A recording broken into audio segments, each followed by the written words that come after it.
अरे सोनू, तो यहाँ आराम से बैठा है। कंपनी नहीं चलना क्या?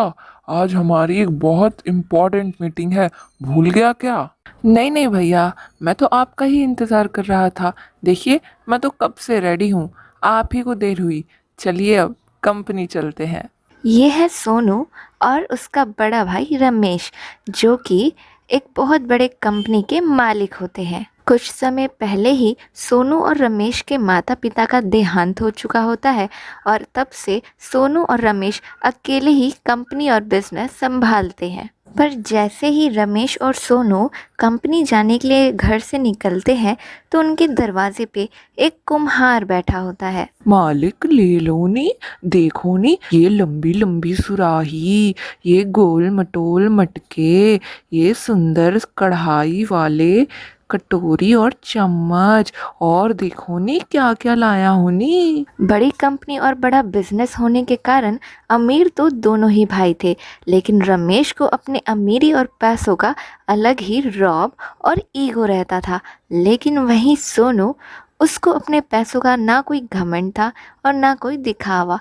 वो हर किसी से एक समान से ही बात करता था। अरे भैया, देखिए ना, कितने बढ़िया बर्तन हैं, इतने डिजाइनर क्रॉकरी सेट्स, वो भी मिट्टी के। क्यों ना हम इस बार की बिजनेस पार्टी में इन क्रॉकरी सेट्स और यूटेंसिल्स का यूज करें? कितना एस्थेटिक लगेगा ना भैया। एस्थेटिक माय फुट, क्या सी बातें करते हो सोनू तुम भी कभी कभी। अब हम लोग इन मिट्टी के बर्तनों में खाना खाएंगे? अगर ऐसी हरकत हमने की ना, तो पूरे ऑफिस में पूरे बिजनेस पार्टनर्स के सामने हमारी बेइज्जती हो जाएगी। कुछ समझ में आया तुम्हें? इतना बोलकर रमेश ऑफिस के लिए वहां से चला जाता है।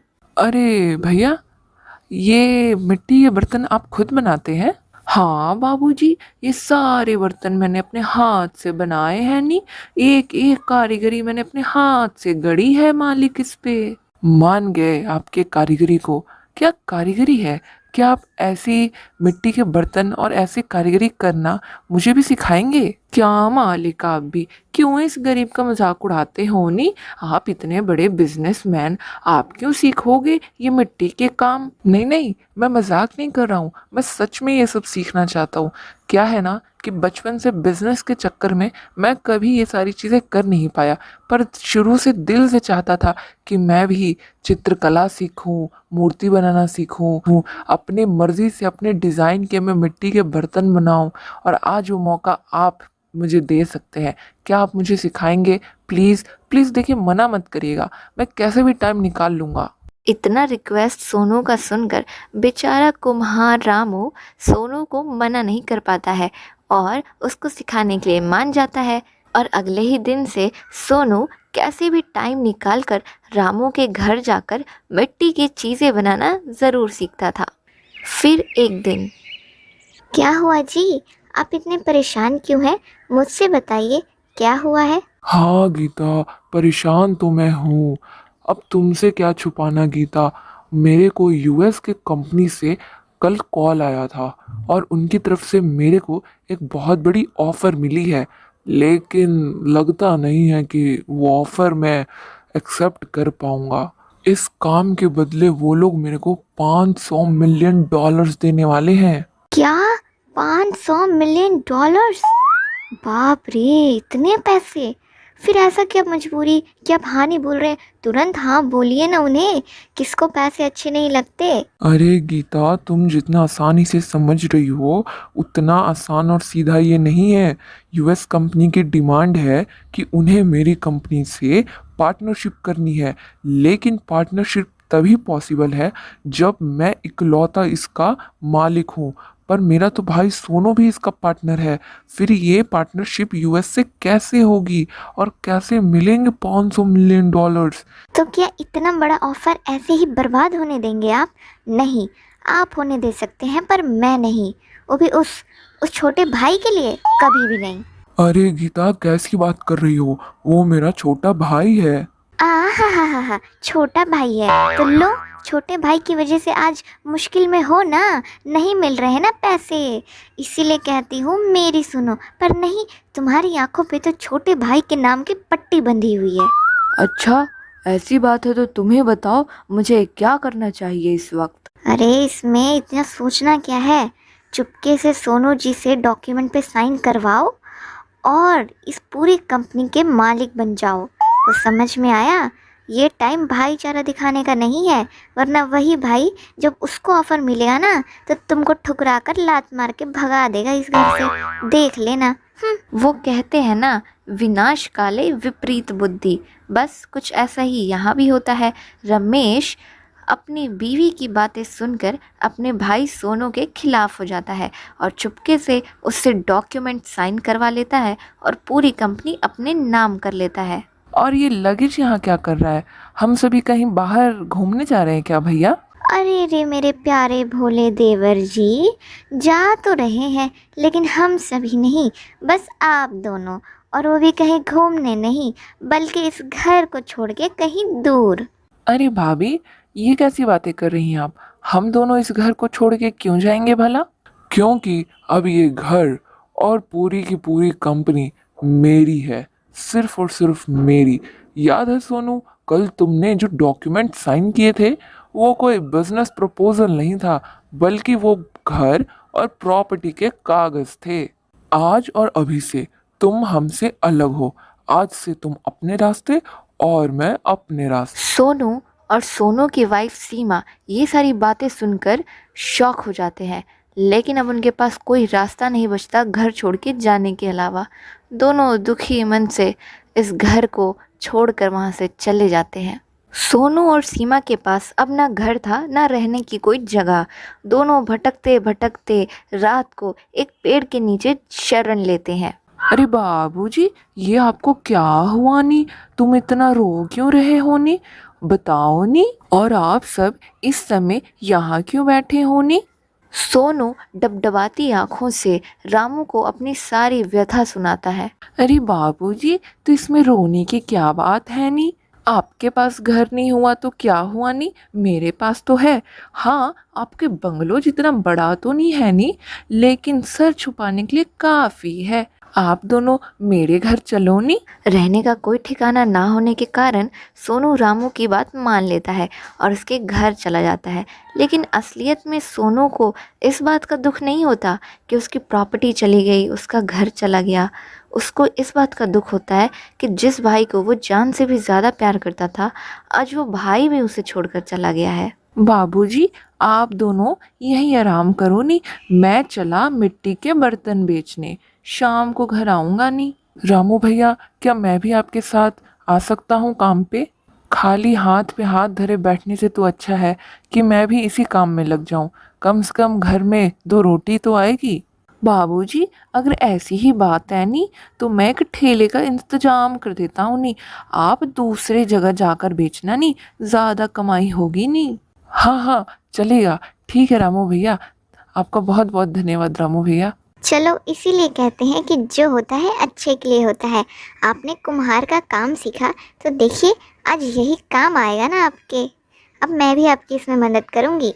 और दोनों मियाँ बीवी मिलके मिट्टी के डिज़ाइनर बर्तन बनाते हैं और उसे बेचने बाज़ार में जाते हैं। क्योंकि सोनू एक बहुत बड़ा बिजनेसमैन रह चुका होता है, जिसने बहुत सारी इंटरनेशनल ट्रिप्स की थी, जिसकी वजह से सोनू को एक से एक बढ़िया क्रॉकरी, यूटेंसिल्स और एस्थेटिक चीज़ों के बारे में पता था, जिसका इस्तेमाल आज वो अपनी कला में दिखाता है और जिसके कारण उसकी शॉप बहुत ही फेमस हो जाती है अपनी गली में।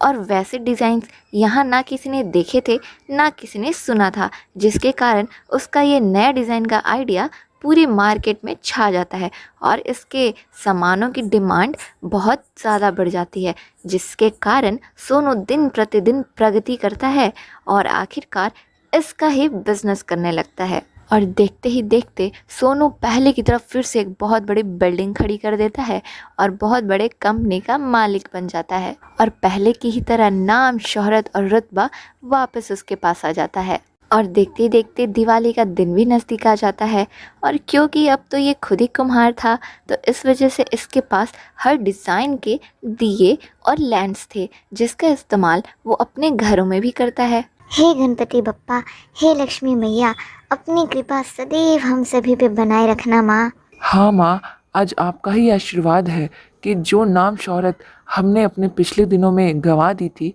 आज वो वापस हमें मिल गई है। आपका बहुत बहुत धन्यवाद माँ। सीमा, पूजा तो हो गई, अब चलो गरीबों के साथ दिवाली मनाते हैं, क्योंकि असली मज़ा तो सबके साथ आता है।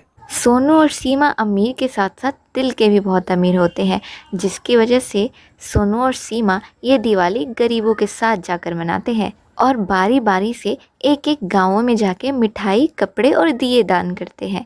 पर जैसे ही वो एक और गांव में जाते हैं तो उन्हें कुछ ऐसा दिखता है जिसे देख के वो दोनों चौंक जाते हैं। मम्मी मम्मी, वो देखो चाचा चाची आए हैं। मैं चाचा चाची के पास जाऊँ मम्मी? मैं जा रहा हूँ मम्मी। चाचा चाची को देखते ही सोनू का भतीजा पवन उसके पास दौड़ के आता है। चाचा चाची, आप लोग आ गए? मैं आप लोगों को कितना मिस करता था। आप लोग कहाँ चले गए थे चाचा चाची? मैंने आपको कितना ढूंढा, माँ से भी पूछा, पर उन्होंने कहा कि उन्हें नहीं पता कि आप लोग कहाँ हो। अच्छा हो आप लोग आ गए। अपने बड़ी भाभी को इन फटे चिटे कपड़ों में देखकर दोनों सीमा और सोनू चौंक जाते हैं। ये आपको क्या हुआ? ये आपके कपड़े और ये झोपड़ी, आपका घर कहाँ गया? आप लोग यहाँ क्यों? ये तो गरीबों की बस्ती है ना भाभी। हम सभी तो यहाँ कपड़े मिठाई दान करने आए थे, पर आप लोग यहाँ क्या कर रहे हैं? वो सब छोड़िए भाभी, ये बताइए भैया कहाँ है? उनको देखने के लिए मेरी आंखें तरस गई हैं। कहाँ है भैया? उन्हें बुलाइए ना। गीता अब अपनी भावनाओं पे कंट्रोल नहीं कर पाती है और फूट फूट कर वहीं रोने लगती है। क्या बताऊँ देवरानी जी, देवर्ष जी, जिस कंपनी के लिए आपके भैया ने आपसे वो कंपनी हड़प ली, उस यूएस कंपनी ने हमें धोखा दे दिया। हमसे हमारी कंपनी भी ले ली और हमें एक फूटी कौड़ी भी नहीं दी और उसके कारण हम सभी रोड पे आ गए। जो बच्चे कुछ कर्ज थे कंपनी के, और वो चुकाने में हमारा बंगलो भी चला गया और उस यूएस कंपनी ने आपके भैया पे फ्रॉड का केस कर दिया, जिसके कारण आज वो कितने महीनों से जेल में है और उन्हें छुड़ाने के लिए हमारे पास एक फुड्डी कौड़ी भी नहीं है। मैं आप लोगों के आगे हाथ जोड़ती हूँ, भीख मांगती हूँ, प्लीज़ मेरे पति को जेल से छुड़ा दीजिए प्लीज़। आज दिवाली है और हम गरीबों के घर में एक दिया भी नहीं जल रहा। अपने भैया और भाभी का ये सारा दुख देखकर सोनू और सीमा अपने साथ हुए हर बुरे व्यवहार को भूल जाते हैं और तुरंत ही दौड़कर अपने भैया को जेल से छुड़ाने के लिए जाते हैं और जितने पैसे लगते हैं बेल के लिए वो देते हैं और अपने भैया को छुड़ाकर घर लेकर आते हैं। उम्र में तो मैं तुम दोनों से बहुत बड़ा हूँ, लेकिन समझदारी में और ईमानदारी में बहुत छोटा हूँ। मुझे माफ़ कर दो सोनू, माफ़ कर दो सीमा। मैंने तुम दोनों के साथ इतना गलत किया, आज फिर भी तुमने मेरे और मेरी परिवार की रक्षा की। तुम दोनों का बहुत बहुत धन्यवाद। और फिर गरीब रमेश और अमीर सोनू का परिवार दिवाली साथ में मनाता है और एक बार फिर से दोनों भाइयों के बीच एकता लौट आती है। आप सभी को हैप्पी दिवाली। पारो, हमारी ऑडियंस को बताओ कि इस कहानी से हमें क्या शिक्षा मिलती है? इस कहानी से हमें शिक्षा मिलती है कि लालच बुरी बला है। हमारी प्यारी ऑडियंस को नूतन कहानियाँ की तरफ से दिवाली की बहुत बहुत शुभकामनाएं। हैप्पी दिवाली। पर चैनल को सब्सक्राइब करना मत भूलिएगा। धन्यवाद।